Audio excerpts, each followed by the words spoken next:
Let's learn how to turn on autoplay for YouTube videos. This feature can make your watching experience more seamless, so let's jump right into it.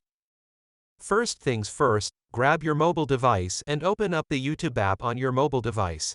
Make sure you're signed into your account.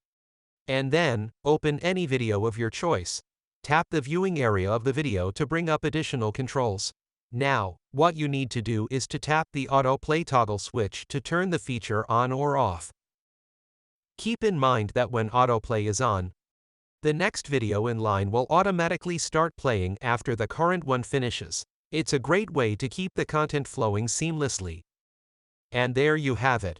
You've successfully turned on autoplay for YouTube videos. If you found this tutorial helpful, give it a thumbs up and share it with your friends. If you have any questions or if there's another YouTube feature you'd like us to cover, drop it in the comments below.